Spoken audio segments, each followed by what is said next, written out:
this starts right where we left off.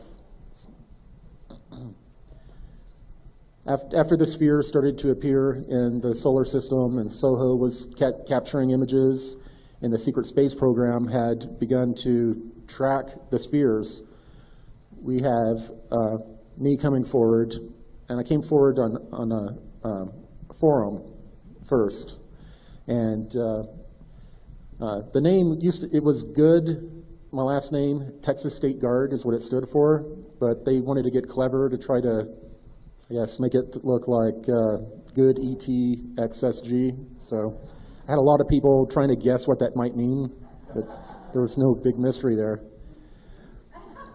So I came out. I wanted to be anonymous in the beginning. I wanted to feed this information to various researchers because I saw disinformation coming out. So I began to do some work on a forum, Project Avalon, and taught the one truth.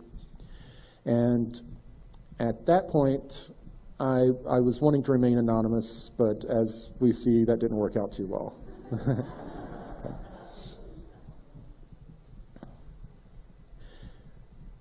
On October the 13th, 2014, I sent David Wilcock an email coming forward, and I had spoken to him since about 2009, giving him various insider information, but we really didn't really connect, only through email. And after I sent him an email with a bunch of links to the forum posts I've made, and asked him to take a look at it, and if it piqued his interest, to give me a call and we'd talk about it. Well, he went and he looked through the forum, and he called me almost immediately. If we could, that's the original email I sent. I copied Ben Fulford in as well, because I knew they worked together sometimes. Yeah. Thanks. On December the 5th of 2015, the cabal decided that, working along with the reptilians, they would use this new exotic weapon that they had. And it was stationed in Australia. And I was told that the targeting center was in southern Africa.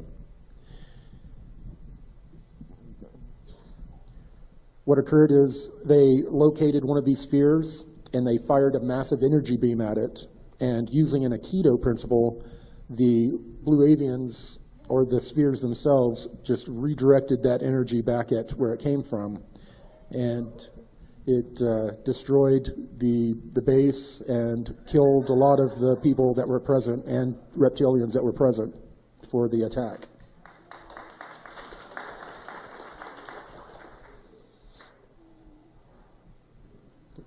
Okay. Right after this happened, the outer barrier was erected. So the cabal, they had an idea that the spheres were not here for their agenda, but they weren't quite sure. But as soon as they fired on the sphere and the destruction occurred down on at the base that they had, this outer barrier was erected. And this was to prevent all non-terrestrials and humans from coming and going from the solar system. It was to mainly prevent the reptilians from escaping and going to another star system that they controlled to hide. Furthermore, a no-fly zone was put up around the Earth. In the beginning, it was a blue sphere. Then it phased out, and the Secret Space Program Alliance took over patrolling the skies above the Earth. And the SSP Alliance, they were behind the other groups technology-wise. They were given information on how to build technology by the Blue Avians that was purely for defensive purposes. There was no offensive way to use these technologies.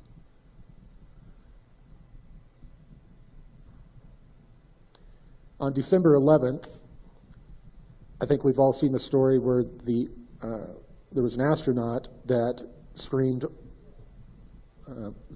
"Oh my God," because she saw a UFO outside the ISS. And that occurred very soon after the sphere was fired on and the outer barrier was erected. There's a clip.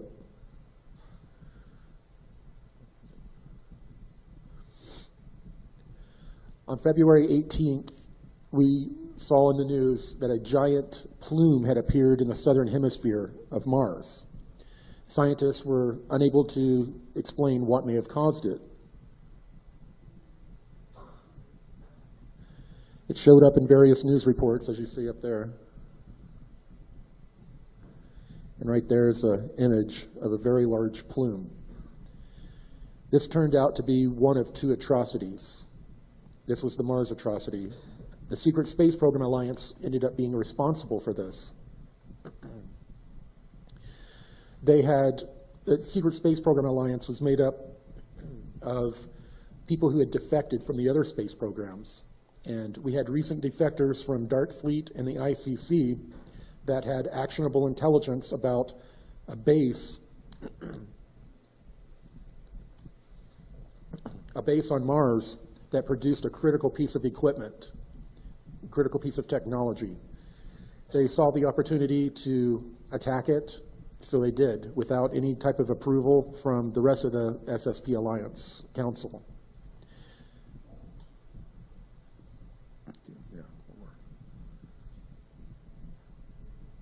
One more. I'm getting ahead of my slides.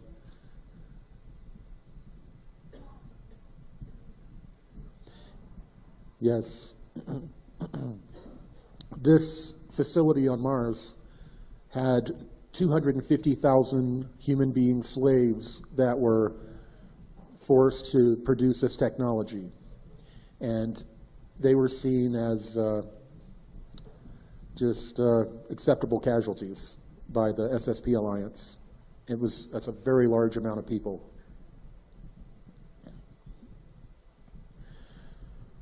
Right in the same 24, 48-hour time frame, there was a big earthquake off the coast of South Carolina.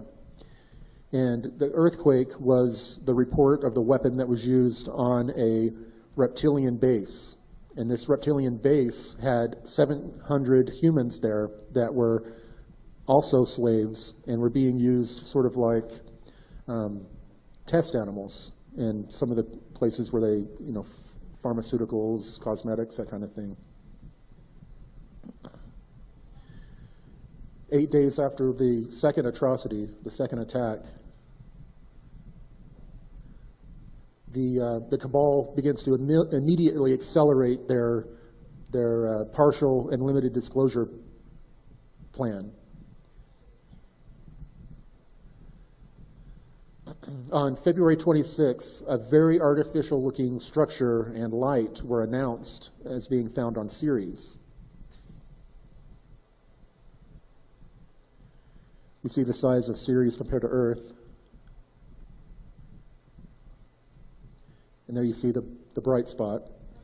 And as y'all know, no matter which angle this heavenly body was photographed from, you could see a reflection, which should not be possible. If you have a flat surface or even a curved surface that's reflective, at a certain point, you're not going to be able to see a reflection.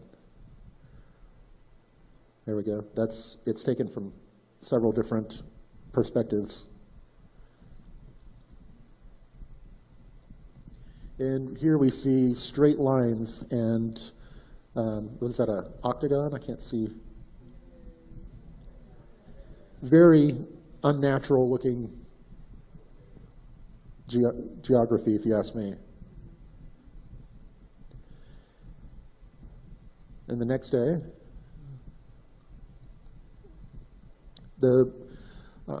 Gonzalez had been in contact with the Blue Avians the same amount of time as I had. And he was contacted out of the blue, and my name came up as the person that they wanted to be their delegate.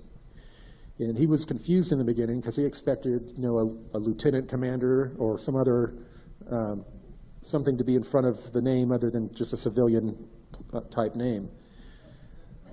Yeah, and they started to dig around to find out more about me, who I was, where I was, and there was not a whole lot of information to find in the beginning.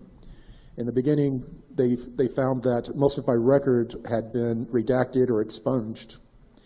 So they found a little bit of information about me and began contact with me. On March 1st, I was transported to a sphere for my first time. And previous to that, Tyr had first approached me in dreams and then started to appear in front of me in my house, physically. So being picked up by one of these orbs for the first time was an extremely wild experience. It was, go ahead. That's an artist's representation of me being taken.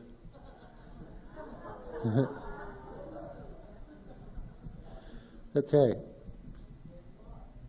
An artist created this 3D video of me standing in my living room, and a blue sphere comes in and circles around and encapsulates me and then takes off to the ceiling. From inside the blue orb, it acted as a technology or a filter that allowed me to see the spheres that were spread out in space. Without looking through the wall of the sphere, they were invisible. You couldn't see them. And the view of all these 3 different sized spheres all around, spread out, was amazing. And an artist created this representation, and this one as well. And this is depicting some of the crackling energy that these spheres are absorbing and mitigating. And you can see the crackling that occurs between the spheres of the energy that's coming into the solar system. It's another representation. And I think we've all seen this image. The artist is a well-known artist.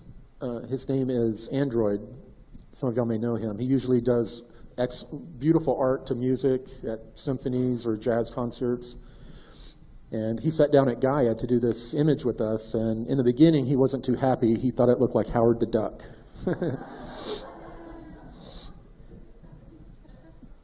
This is the same artist that did the other 3D representation. He did this one of raw Tyr to give it a little bit more depth so you have a better idea of what he looked like. This is another one standing. Yeah. Now, yes, 8 feet tall. And I'm sitting on the couch with my dog next to me. And she's got her chin right here on my knee, and I'm petting her. And Tyr just appears in the room. I jump, my dog jumps, and turns her head up and gives me this look like, what the? And then she's shaking, and she puts her head back down, and then she slides her nose behind my back until he left. But it startled both of us pretty badly. That's the perspective we were sitting at. We were in an L-shaped couch, and we were sitting just before where it curves on the L. I think I have a photograph of the actual room. Yeah, he appeared right there, and we were sitting right here. Next one. I was next invited to appear before the SSP Alliance and their council. I was giving no other information. I had no idea what to expect.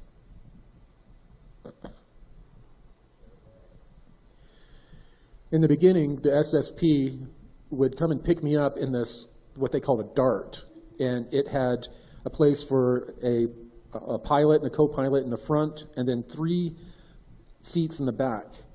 And it was about the size of a car, and a little bit pyramid shaped on top. It was triangular.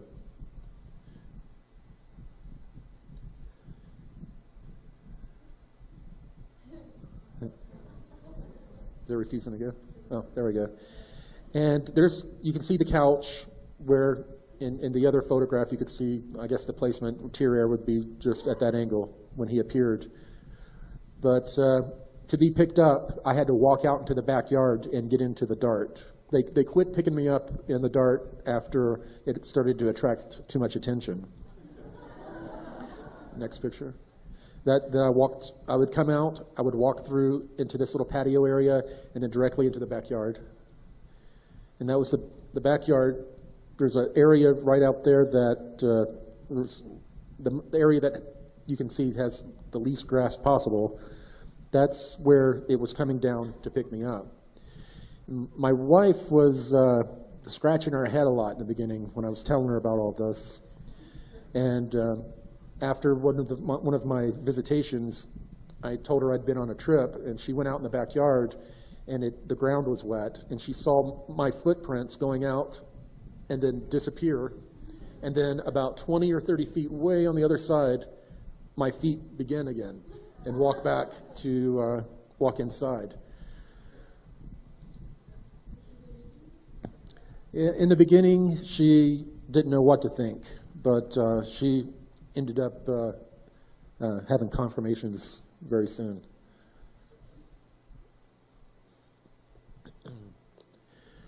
Well, the DART picked me up and took me to the Lunar Operation Command.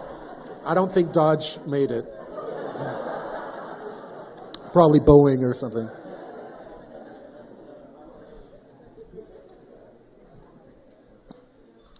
When I arrived, I noticed a bunch of civilians.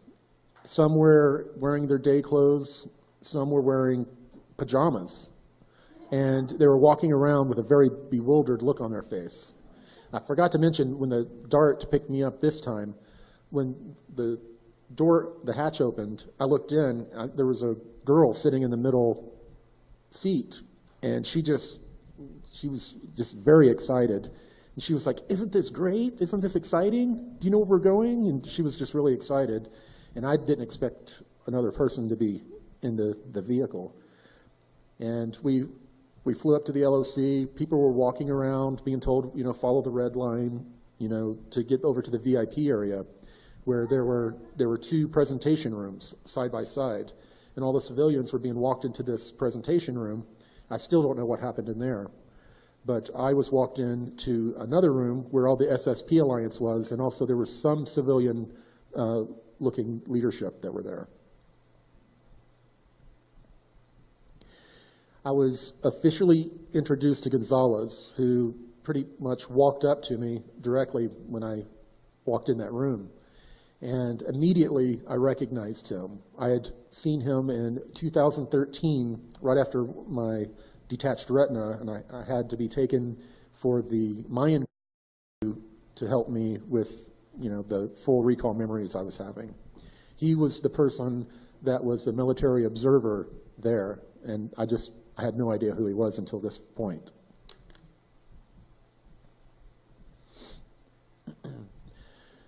With no warning or any idea of why I was there or what I was supposed to do, I was walked right to the middle of the presentation area. The presentation room had about 200 to 300 seats that angled up, kind of like in a college auditorium that you've seen, and it went around like that. And it looked like cherry wood on the walls going around. And of course, I was walked to the front, not told anything. I was walked to the front, and Gonzalez pointed down to where I needed to stand. And I had very quickly gotten ready that morning. I put on a NASA cap that I received on vacation down to Houston. And I walked up, and I was getting eyeballed very heavily by these guys. And one of them said, "Take off that ridiculous cover." And I took the hat off, and I kind of flung it. And when I did, he saw in my hand, my daughter had painted with face paint a dinosaur on my hand. And one of them said, "What the hell are you doing with a reptilian on your hand?" And I tried to wipe it off on my leg. It wouldn't come off. So I was feeling a little bit under the gun there. So a few of the other guys, they were kind of huddled up in like little cliques, talking with each other, and they were making little smart aleck remarks to me here and there, and I'm just standing there wondering what was going on. And then all of a sudden, everybody in the room just went, like that and got real quiet. So I looked behind me, and Tier Air and one of the golden triangle-headed beings were standing there. Everyone got immediately quiet. Yeah. Next. Here's an image of the golden triangle-headed being, about 10, 11 feet tall, and their arms and their legs, it almost looked like they were underwater. It was very weird. And as you can see, their toes were like tripods, and they kept going like up and down. They were moving like this and kind of going up and down with their toes. It was very surreal looking. Later on, when I went with the Anshar for when they got to meet the Guardians for the first time, they were greeted by a golden triangle-headed being, and I got to see it a lot better. I was looking for zippers and all kinds of other stuff, but I looked back and I could see the shape of its head going flat against this shield of a face. That's another angle. I think, yeah, that's supposed to be animated as well, I think. Yeah. Raw Tier Air interfaces with me immediately, and we invite questions from the audience. And we answered a number of questions, but the one that seems to stick out the most was one of the SSP Alliance people asked, "Are you the Ra from the Law of One?" And I waited for the response, and the response just came back, "I am Raw Tier Air." And when I did this, they all just kind of looked at each other like, that's not really a real answer. But I guess it was.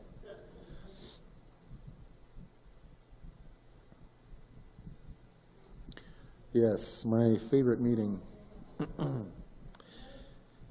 That same month, I was told that I was going to be meeting with the Draco Alliance. And the Draco Alliance, the people I was going to meet with were a Draco White Royal and some of the insectoids that were there with the Draco White Royal.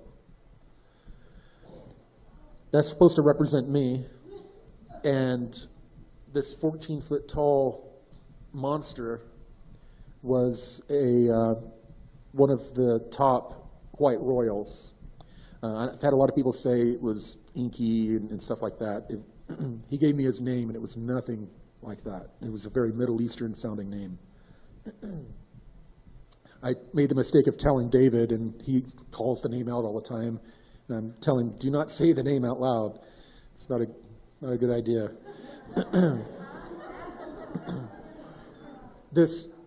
What sticks out the most, beyond how invasive this being was when it interfaced with you, was the smell. It was kind of a musky urine smell. It was horrible. And there were, I thought there were 6, but Gonzalez said there were 5 women that were there that were obviously slaves. And as we left, we were able to bring them with us as a part of, as a good faith towards the negotiation they were trying to get us to take to the SBA. They were human girls, yes. They were all blondes. I was taken by a different shuttlecraft to I'm believing it was somewhere in the southwest United States. From the top of we landed on the roof of a hotel, an abandoned hotel, and looking out, I could see a desert environment. We went down an elevator that, just like in the movies, a glass elevator in the front, and you look down, and it's kind of like one of those garden hotels. And as we were going down, we could see all these beings standing out below us, and it was just a very ominous feeling. You're getting closer and closer and closer to them. And these were obviously very evil beings.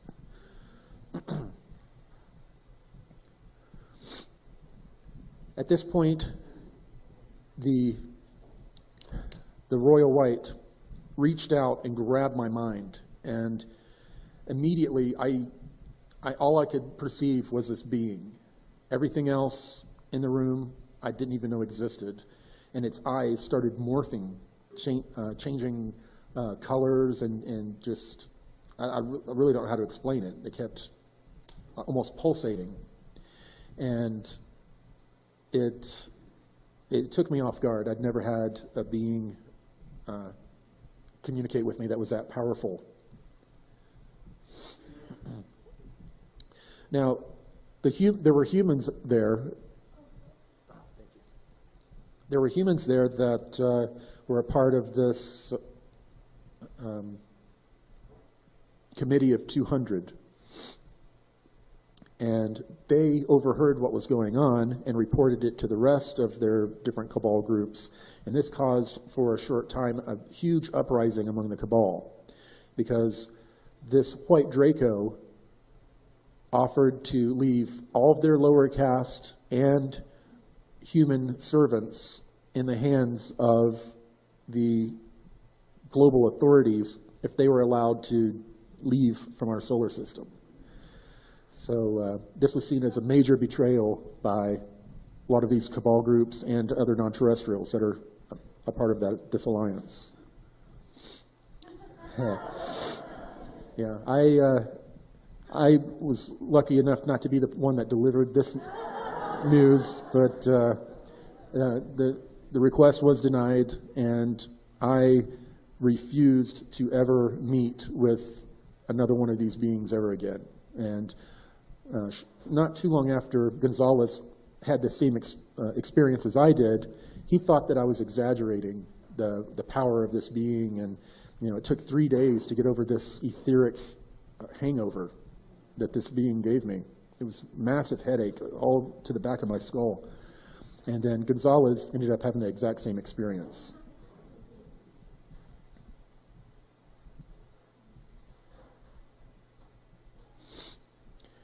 I'm sure everybody remembers the Mars facility tour information. That occurred shortly after, and the ICC was very upset about the information coming out about the intergalactic slave trade and some other information, and they didn't like us talking about the people on their bases being slaves. So they, as an olive branch, they wanted to take us to one of their facilities and give us a tour. But they didn't know that one of the people that had defected from the ICC was a person who had lived on one of these bases and gave us intel on the base. We didn't really know that it existed. So when we were on our way to Mars, Gonzalez, they put up a map and said, which of these facilities would you like to go to? And Gonzalez just called out some coordinates, and the ICC representative was pretty shocked that we knew that it existed. Well, I guess one of the most interesting things that occurred on this, and I'm abbreviating so we can get to questions. One of the most interesting things that happened was when we were on this train. It was a train to where you sat in front of, you were facing the people. You were sitting in a line on both sides of the train facing each other. It was a narrow train. And I was asked by one of the people, where are you from? Because when I appeared there, I had been in the sun recently. I smelled like aloe. I did not smell or look like someone from outer space.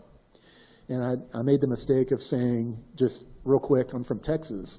And everybody looked shocked and started, shooting looks at each other. And I heard them murmuring to each other. And when the train stopped, we had another train about 10, 15 minutes later pull up behind the train we were on, and a new detail of security guards came out and replaced the other ones. And the other security guards were, they had their weapons removed and they were frog marched out.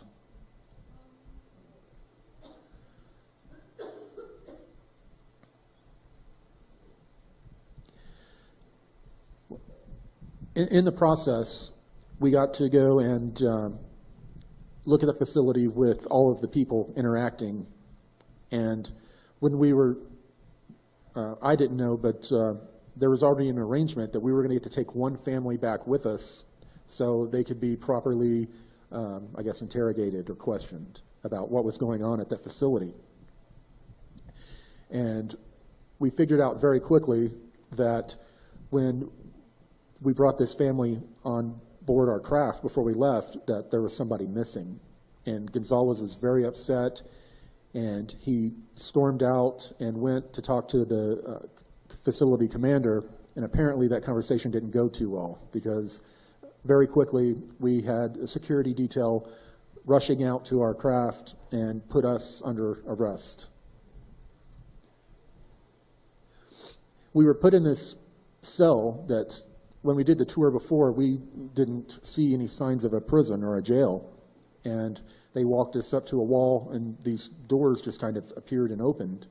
And we walked in, and there were all these cells. And they walked us through to the back where they had a cell that would accommodate all of us. And they put us in, and Gonzalez was saying it didn't look good for us, that this base commander was a complete lunatic. And right when we were really starting to get worried, blue spheres came in, blue orbs came in the room and took each and every one of us back to the LOC. And when we arrived at the LOC, it set off all these alarms because we weren't expected. And September 3rd, I went to the inner earth to meet Kari.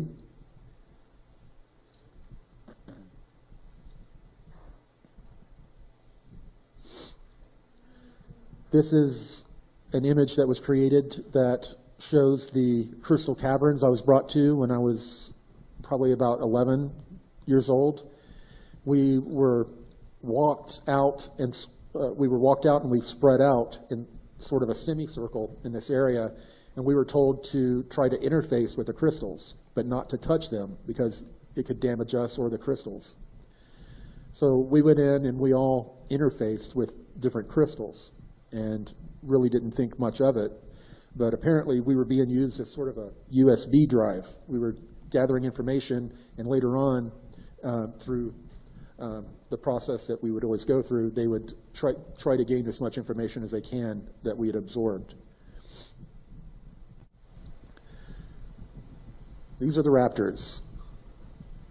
The raptors had gotten control of these crystal caverns thousands of years ago, and they guarded them. They would not let anyone come to visit the crystal cavern except for the cabal groups, and the cabal groups would bring a human as a trade or a sacrifice to be able to take people or to go to this crystal cavern, something I didn't know when I visited.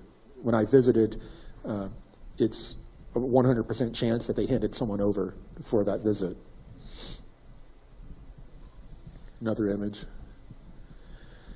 That was one of the beings that they showed that lived in the inner earth that you would very rarely see them. They were very skittish, holding their little ring saying precious, you know. But you would mainly just get a reflection of their eyes, a red, pinkish reflection of their eyes is pretty much what you would see. When I first arrived in the inner earth area, it was it's kind of like a monastery. It was a very monastic feel to the place. And when I walked in, I got a first glimpse at not only these beings, there were two men on each door guarding the door, but the symbol above is a Vesca Pisces, and I didn't know what it was until I had told David, and he told me what it was. Here's the area where I came in for the cleansing ceremony, and that was very embarrassing for me. I took all my clothes off and was to cleanse in this pool of very cold water. I expected it to be warm or hot water, like geothermal water, but it wasn't. And of course, that's when I first saw, or the second time I saw Corey. She came walking in, but I didn't differentiate her from any of the others because I hadn't really conversed with her yet. And the statue was a woman. It looked like she was holding a baby or a basket, and then she had her other hand out like this. And it was totally encrusted with like lime deposit kind of stuff. And you couldn't really clearly make out what the statue was at this point. But there was a port above her head that was about this big, that this white water was coming out of, and there were stalactites that were building up around the port.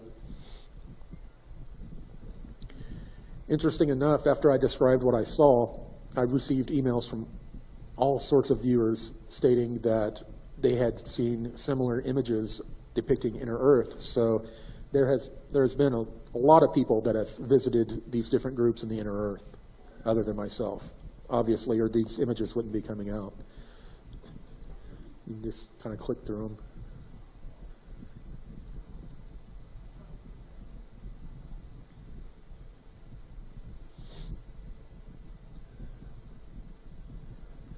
Now, what was interesting is that these huge pillars that were in this cavern, I can't even begin to describe how big this cavern was, but these pillars went up, got narrow in the middle, and then widened out again.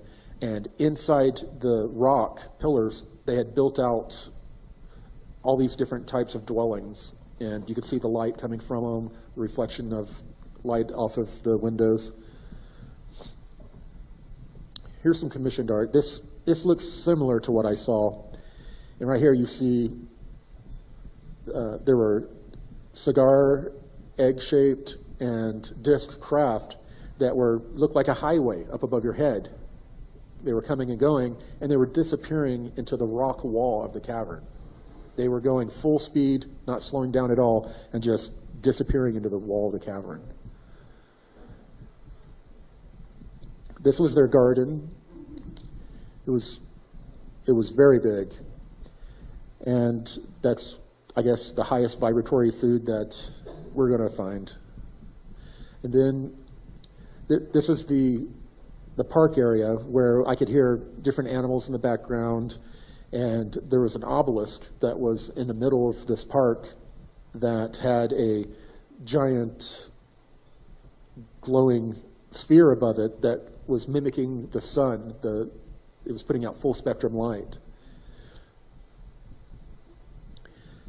And I described this to David, and it was right after he had commissioned the art for his new book, The Ascension Mysteries. And we almost didn't discuss this because it looks too coordinated. It looks like him and I worked together, but the art that came out on his book was amazing because the synchronicities. You can see, yeah, I mean, everything. And then in the background, you see Saturn, which is the symbol that they were wearing. This was shocking to us. And here are images of the Inner Earth Alliance. The Anshar group, their eyes were just maybe 1% to 3% larger than ours, very, very hard to perceive. And this was one of the groups.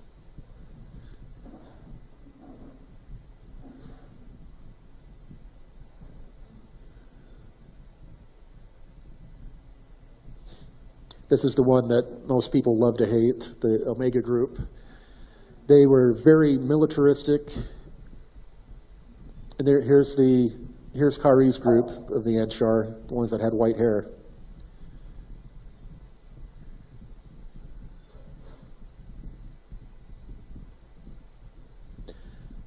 Oh yeah, I got the right one in. This group with the swastika on their forehead, they had an area where a crystal was under the skin. And so they had a lump right here on their head that it kind of came together almost like a squinted eye. It was interesting looking. This is when I have my private meeting with Corey, to where we have the mind meld. This is still, I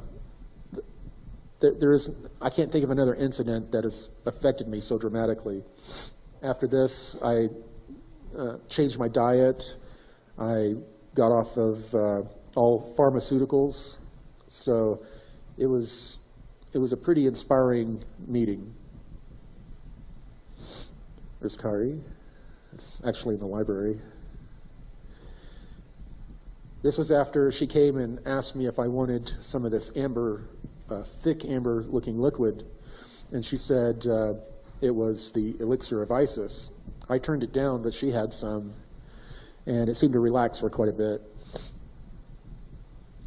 In the library, when we appeared there, there was a long golden rod that came from the ceiling with a hand holding a crystal ball. And David Wilcock told me that that had been seen or reported in an underwater pyramid off of Bimini. Yeah, in 1968, Ray Brown found that crystal, and it was the only thing in the room he knew. There was also a rainbow phoenix filled with diamonds. And there was a table with 12 chairs, and we reached and grabbed it and said, you have found what you've come for, leave and never return. Well, yeah, it was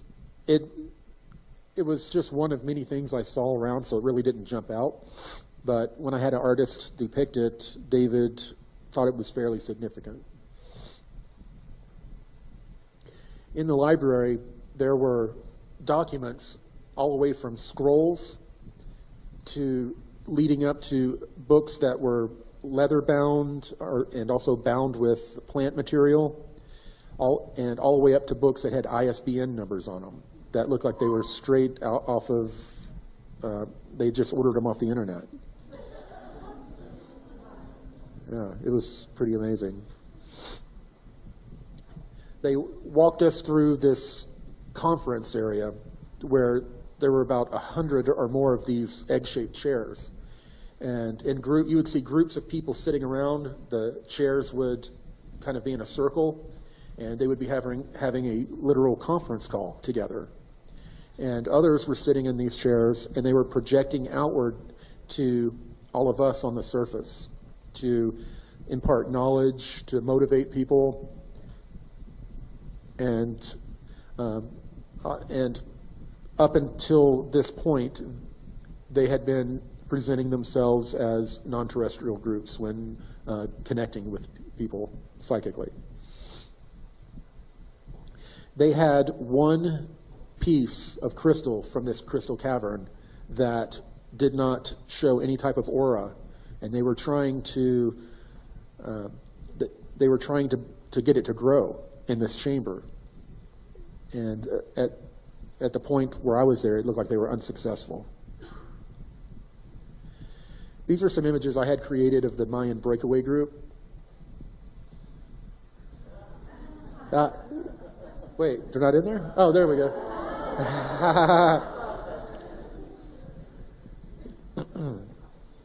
They look very much like the Oompa Loompas in the movie Charlie and the Chocolate Factory with Johnny Depp. It was uncanny. In their hair, they had these braided buns, and going through their hair, they had strands of gold fiber through their hair that was really cool. And they had ponytails that were, and the artist couldn't depict it for me, ponytails that would wrap around this way and be real tight against their head. Some were on this side, and some were in the back at the bottom. And they were like long ponytails made into a circle, and they were braided with this gold cord through them. And that's the real end of that first presentation.